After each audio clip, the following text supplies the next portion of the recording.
Os lobos comem noite adentro, dragões voam ao relento. Uma alma perdida não dorme jamais, com medo de bruxas e coisas por trás.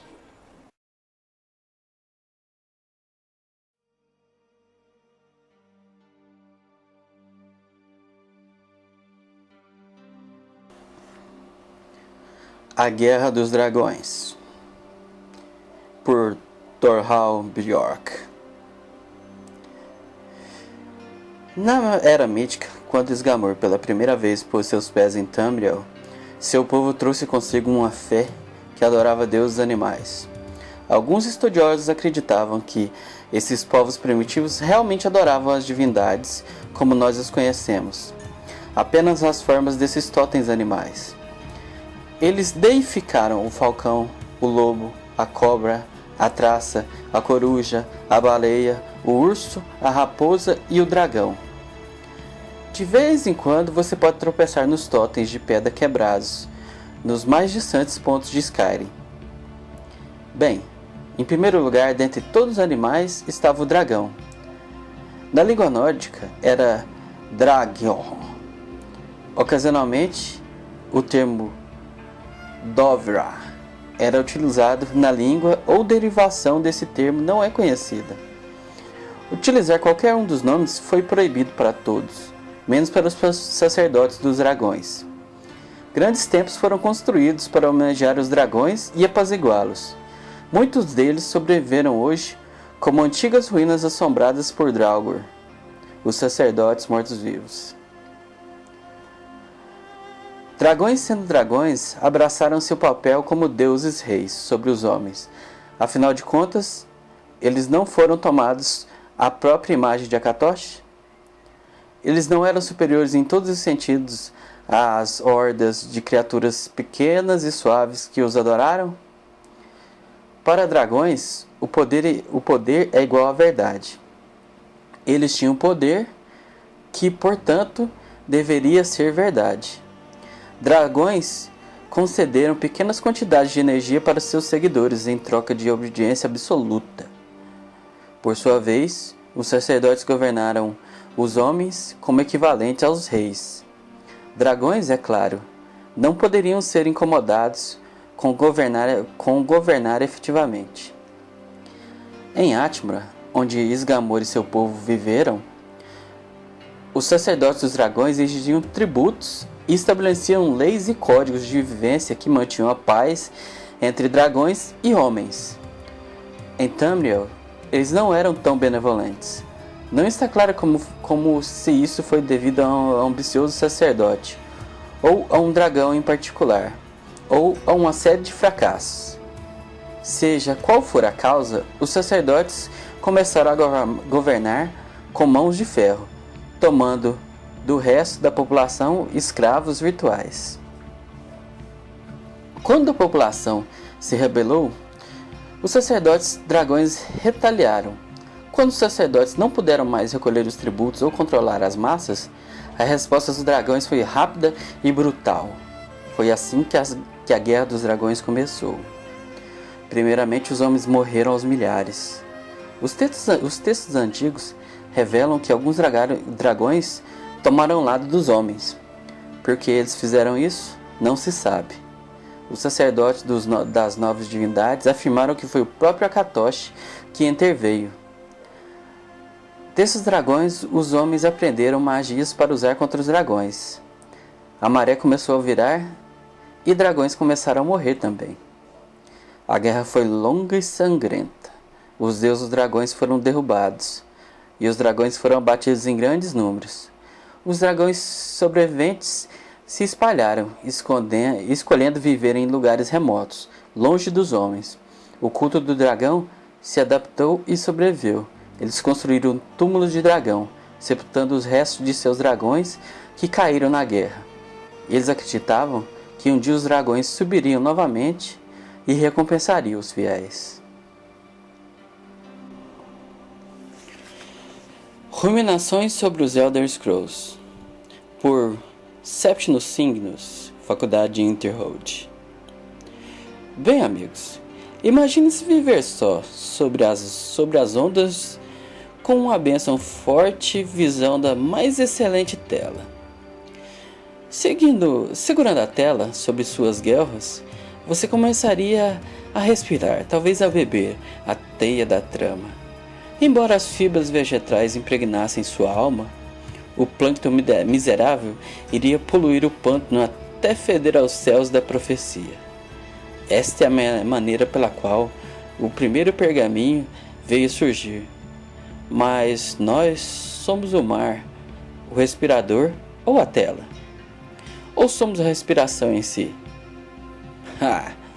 Podemos fluir dos pergaminhos como o conhecimento flui, sendo a água, ou estamos presos no pântano de sujeira do mar, que acumula na sua borda? Bem, imagine novamente, dessa vez diferente, um pássaro coroando o vento e levando por uma rajada é abatido por uma pedra. Mas a pedra pode vir de cima, se o pássaro está de cabeça para baixo. De onde então é que a rajada vem? E em que sentido? Será que os deuses enviaram ambos? Ou foi o pássaro que decretou sua presença por sua própria execução mental? Bem, a visão total dos pergaminhos faz uma mudança da mente, de tal forma que posições relativas são absolutas em sua primazia. Escute, peço-lhe novamente para imaginar, para mim.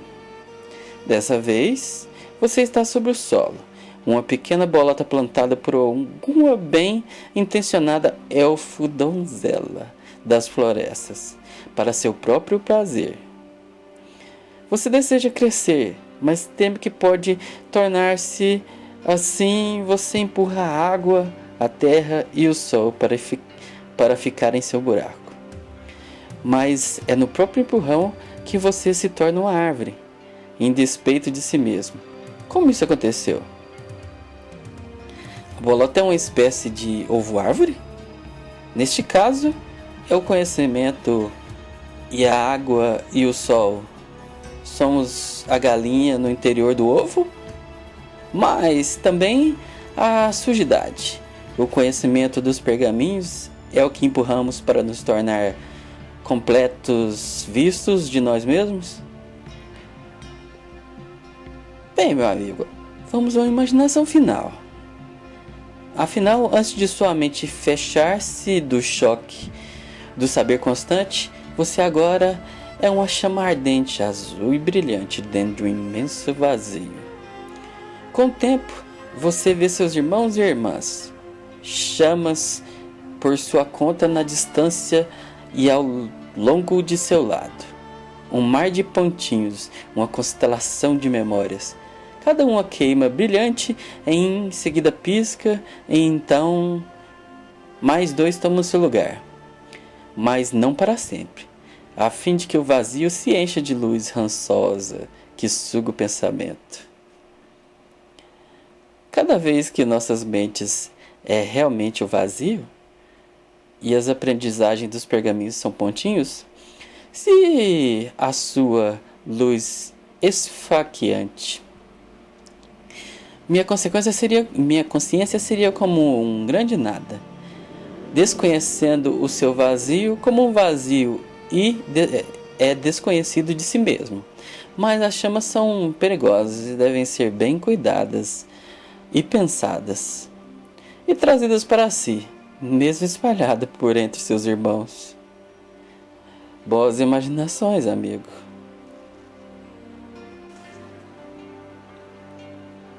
The Lust Argonian Maid. Ato 4, Cena 3. Continuação. Certamente que não, meu senhor. Estou aqui para limpar suas câmeras. É tudo que você veio fazer aqui, pequena? Minhas câmeras? Eu não tenho ideia do que implica, mestre. Sou uma pobre empregada argoniana. Então você é meu pequeno bolinho de massa. É bom nisso. Formas fortes, uma cauda bem torneada. Você me constrange, Senhor. Não temas, você está aqui, segura comigo. Devo terminar minha limpeza, Senhor? A sua esposa terá minha cabeça se eu não fizer isso. Limpeza, hein? Tenho algo para você aqui. Limpe minha lança. Mas é enorme. Pode levar a noite toda. Muito tempo, meu doce. Muito tempo. Fim do ato 4, cena 3. O que é ficar chorando porque uma utopia ruiu, porque a gente, enquanto moderno ou pós-moderno, já percebeu que a vida não é como se achava que seria no século XVIII, né? A gente tem muita ciência, a gente tem muita técnica, a gente tem democracia, a gente tem muita liberdade, mas não dá para afirmar, nem por um triz, que por isso a gente seja, evidentemente, mais feliz. Na tragédia, não é a felicidade que é a régua. Na tragédia, a régua é a coragem. Essa é a virtude cultuada na tragédia, né? Então, eu queria avançar um pouco agora com vocês no tempo e falar então do Nietzsche e do Schopenhauer como duas figuras assim, onde a gente encontra uma problematização da tragédia na filosofia já em pleno século XIX, né? Mais perto de nós. Entre o Schopenhauer e o Nietzsche, eu vou assumir aqui uma posição claramente pró-Nietzsche, né? Dentro da minha conversa com vocês. Porque ambos partem de um pressuposto que está afincado nessa noção trágica de mundo. O destino não significa nada e nós não conseguimos ser autônomos em relação a ele. Mas enquanto que o Schopenhauer, falando de que a vida na realidade é dominada por uma vontade louca, irracional, autodestrutiva, que vai produzindo coisas e vai devorando as coisas ao longo do processo, e que uma espécie de solução, né, seria você conseguir combater a vontade dentro de você, né?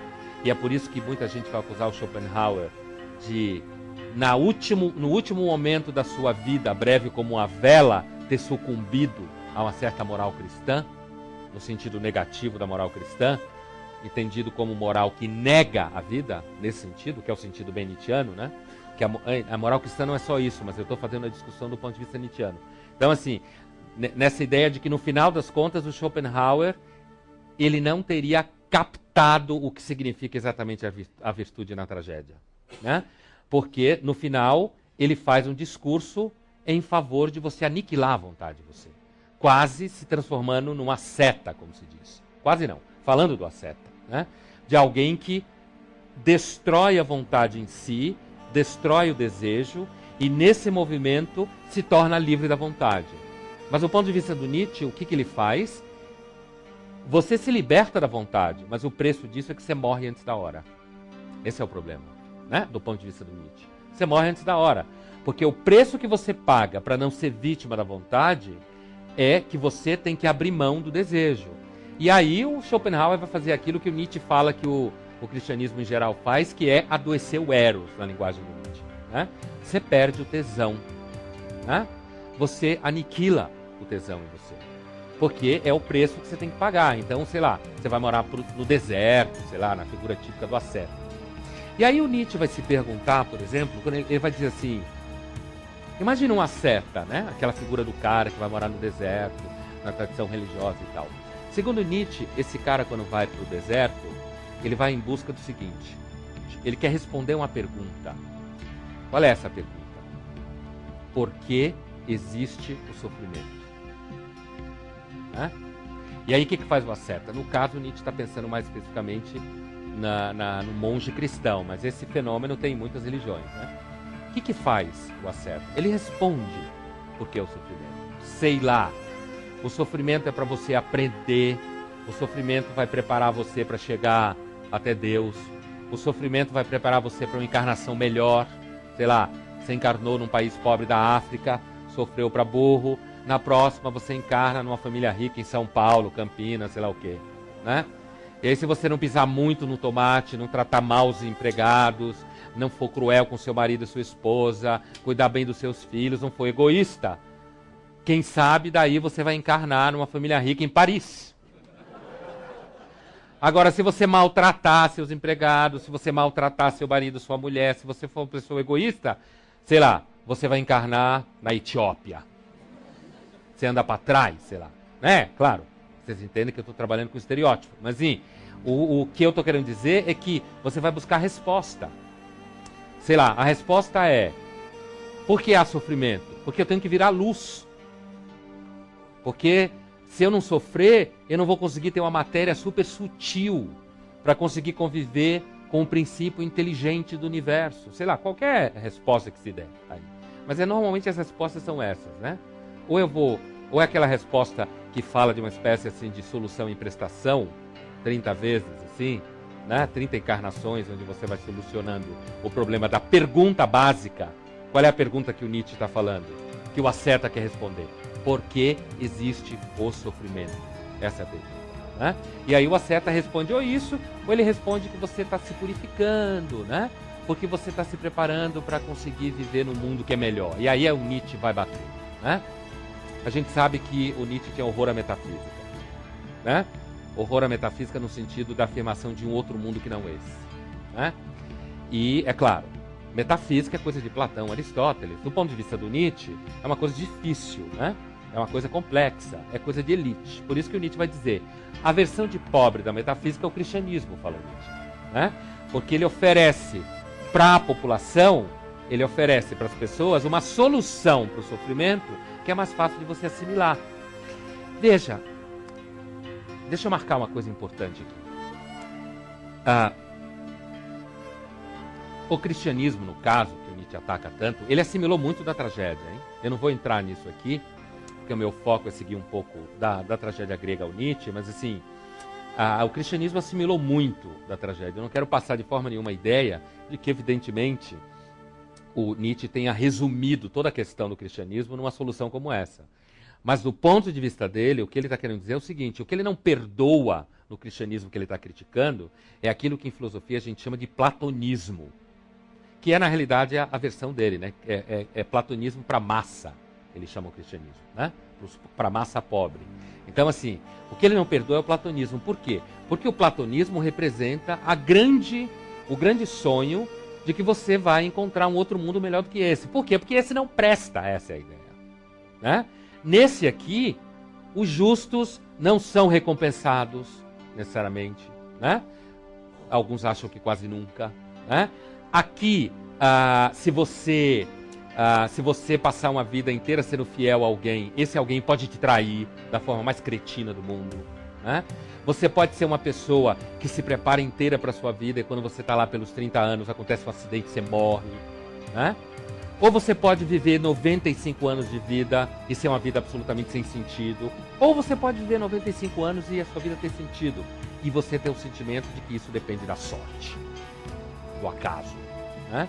De que algumas pessoas conseguem, outras não. Ou seja, de que não é você que está dirigindo o processo. E quem está dirigindo o processo? Ninguém. Essa é a questão. Né? Quem está dirigindo o processo na mitologia grega é uma figura meio cega. Ou alguns deuses tão loucos quanto você, mas que pode se meter na sua vida. Né? Então, nessa questão do Nietzsche, quando ele diz, então a seta vai para o deserto e ele quer se perguntar. Ele se pergunta, por que o sofrimento? Na hora que ele responde, diz o Nietzsche, aí já acabou tudo. Porque para o Nietzsche a resposta é a seguinte, por que há o sofrimento? Não há resposta. Não tem explicação. O sofrimento não significa nada. Ele simplesmente é. Isso não quer dizer que você, enquanto vivo, não aprenda com isso. Né? Nada disso significa que enquanto você está vivo, você deve simplesmente se trancar no quarto a chorar. Não. Mas isso pode acontecer. E se você convive com alguém que se tranca no quarto e chora, você devia ter algum respeito por essa pessoa. Porque no final das contas, ela está chorando as lágrimas de um monte de gente que não chora. Né? Porque, de certa forma, aquelas lágrimas dela são lágrimas que falam da vida tal como ela é. Né? Em algum nível, fala exatamente dessa experiência de verdade, que é uma verdade esmagadora. E aí, nesse movimento do Nietzsche, a gente chega ao que eu dizia para vocês, que é essa ideia da virtude, da coragem, né? Que a tragédia, ela é uma concepção de mundo que cultua exatamente a coragem. E que, portanto, é diante dessas situações, limites, em que você é testado na sua capacidade de enfrentar o destino, é que a gente consegue perceber, e as pessoas percebem, hein? Você pode não falar, mas as pessoas percebem, né? Você pode, inclusive, às vezes ter uma inveja e ter vontade de matar. Mas quanto mais você é, de alguma forma, sadio, mais você é capaz de perceber quando você está diante de um ato de coragem.